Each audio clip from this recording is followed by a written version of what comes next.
Top quality और consistent performance के लिए सिर्फ सिल्वर पंप्स। टॉप क्वालिटी और कंसिस्टेंट परफॉर्मेंस के लिए सिर्फ सिल्वर पंप्स, नाम याद रखना। आज बीडमध्ये महादेव मुंडे यांच्या हत्या प्रकरणातील आरोपींना अटक करण्यासाठी आणि कुटुंबियांना न्याय देण्यासाठी मनोज जरांगे पाटील यांनी व्यापक बैठक बोलावली होती। अतिशय व्यापक अशा या बैठकीला त्यांनी संबोधित केलं। माझ्यासोबत मनोज जरांगे पाटील आहेत। काय सांगाल, आजच्या बैठकीला तुम्ही संबोधित केलं, काय पुढचे निर्णय असणार आहेत, काय पाऊल असणार आहे न्यायासाठी? आता मुख्यमंत्री साहेबांचा तर आभार आम्ही मानलाय की त्या माणसानं सांगितल्याच्या बरोबर महादेव भैया मुंडे यांच्या कुटुंबाला न्याय मिळावा म्हणून यासाठी गठीत केली। आरोपीसुद्धा पकडतील, भेट द्या, भेट पण दिली त्यांनी।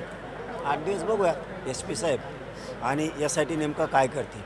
पण एक आम्ही खपवून घेणार नाही आहेत, म्हणजे विशेष करून मुख्यमंत्री साहेबांना आणि बीडच्या SP साहेबांना सांगायचं आहे की एक गोष्ट आम्ही खपवून घेणार नाही, ती म्हणजे अशी की तुम्ही आरोपीत पकडणार आणि चौकशी केली म्हणून सोडून देणार, हे चालणार नाही। ती डावपेच जर तुमचा काय असेल तो आम्ही हाणून पाडणार आणि तशी जिल्ह्यावर परिस्थिती पण येऊ देऊ नका, कारण जिल्हा इतका भयंकर मोठं आंदोलन करणार आहे जर तसं केलं तर। त्यामुळे जे त्यांनी नावं दिलेत कुटुंबानं तेच आरोपी पाहिजे, दुसरे नाही। तुम्ही दुसरे द्याल आणि तुम्ही म्हणाल की आम्ही हे आरोपी आणले होते चौकशी ते नाही आहेत, दुसरेच आहेत आणि तुम्ही दुसरेच गुती द्याल, हे मान्य नाही। जे नावं दिलेत तेच आरोपी पाहिजेत आणि 8 दिवसाच्या आतच पाहिजेत। आणि 100% खात्री आहे की देवेंद्र फडणवीस साहेब जे त्या ताईंनी मुंडे ताईंनी नावं लिहून दिलेत ते आरोपी 8 दिवसात जेरबंद करणार, 100% खात्री।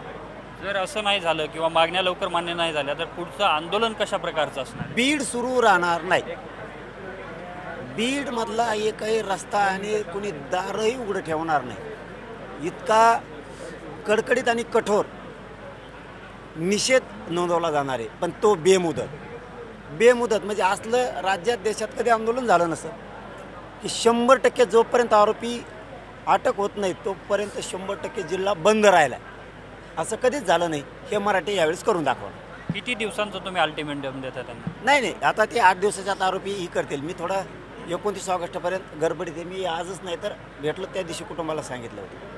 मात्र या सर्व गोष्टी घडत असताना एवढा दबाव कुणाचा येतो की तुम्ही आता बोललात की आरोपी बदलले जाऊ शकतात, कुणाचा दबाव असेल यावर? ते धनंजय मुंडेचा त्यांचा, दुसरा कोणाचा आहे? त्याला मंत्रिपद त्यासाठी पाहिजे ना, त्यांनी विकासासाठी घ्यावं मंत्रिपद। महादेव मुंडे यांची हत्या झाली, ते आरोपी पकडण्यासाठी घ्यावं। नाही आहे ना, नाही आहे तुम्हाला मंत्रिपदाला, तुम्ही 7-8 जण व्हा, पण लोकांच्या न्यायासाठी कामं करा। मराठ्यांचे लोक मारायचं बंद करा आणि माया नादी लागू नको। पुन्हा सांगतो, हो माया नादी लागू नको। तुला वाटतं तेवढं सोपं नाही, इथून पुढं तरी तू शहाणा होय। तुला मी पाठीमागच एकदा सांगितलं तू माया नादी लागू नको, आणि इथून पुढेही सांगतो आता तरी माया नादी लागू नको। मी टोळी मध्ये घालणार आहे, संपवणार आहे, तू मध्ये पडू नको आणि माया नादी लागू नको। मंत्री होय तिकडं, तुला काय व्हायचं ते होय, फक्त माया नादी लागू नको। शहाणा असला तुला पुन्हा एकदा सावध करतो, नादी लागू नको आणि चपढप करू नको।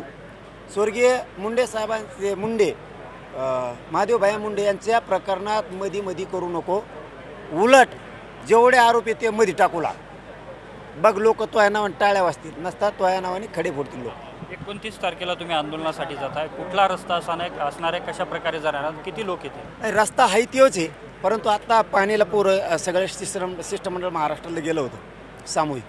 त्यांचं म्हणणं आहे की ते शिवनेरीच्या पुढं जो ते माळशेज घाट आहे ते प्रचंड अवघड घाट आहे, धुके खूप आहे, धुकं आहे तिथं, आणि 10 ते 20 फुटावर सुद्धा दिसत नाही, असं त्यांचं म्हणणं आहे। आपण रस्ता बदलावा, आणखीन काय आम्ही पक्का केलं नाही।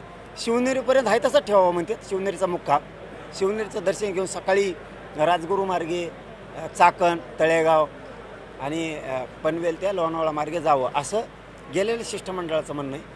कारण रस्ता खूप उकारलेला आहे, तिथं खूप खड्डे आहेत असं म्हणणं आहे। पण बघू आता सगळ्याला विचारात घेऊन त्याच रस्त्याने जायचं आहे का वळून जायचं।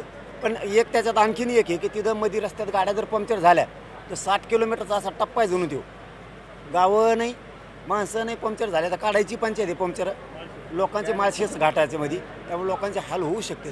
तो जर एक विचार केला तर राजगुरुनगर चाकवून गेलेलं बरं राहील, कारण पुढं गाडी पंक्चर झाली कुणा काही प्रॉब्लेम आला पाणी प्यायचं तर गावच नाही दोन मध्ये माळशेज घाटातून गेल्या मग लोकांच्या अडचणी जर पंक्चर झाल्या तर त्याची किती हाल होते कारण आमचा ताफा एक एक दिवस आणि एक रात्र पुढे जाणार नाही तर त्याला तिथंच डांबून राहावं लागेल तेव्हा त्याचे हाल होतील हे एक त्यांनी सांगितलेलं मला पटलं आहे बघू 2-4 दिवसांनी काय करायचं ती पण मग खेडकडून जायचं आहे खेड राजगुरुनगर चाकवून जायचं आहे का माळशेजमधून जायचं पण माळशेजमधून हाल होऊ शकतात हे त्यांनी स्वतः पाणी केल्यावर सांगितलं. आता काय भूमिका असेल या आंदोलनामध्ये मुंबईमध्ये कशा प्रकारचं तुमचं आंदोलन आता मराठ्यांनी ठरवलं एवढ्या वेळ जायचं आणि तुटून सगळ्यांना जायचं माघारी येत नाहीत सगळ्या मागण्यांची अंमलबजावणी घेतल्याशिवाय आरक्षण पाहिजे ओबीसीतूनच पाहिजे आणि 29 ऑगस्टला ते घेणारच आणि मराठ्यांना सुद्धा सांगतो चला जाऊ द्या एवढे वारची येऊन तिच्या आयला चला तुटून सगळे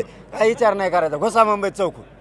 नक्कीच माझ्यासोबत मनोज जरांगे पाटील होते त्यांनी सांगितलं की आता आरक्षण घेतल्याशिवाय आपण परतणार नाही बीडमध्ये 8 दिवसात मुंडे कुटुंबियांच्या आरोपींना अटक न झाल्यास आपण बेमुदत बीडमध्ये बंद आंदोलन करणार असल्याचं त्यांनी सांगितलं. कॅमेरामन विनोद उमनाबादकर सह अशोक काकडे TV9 मराठी.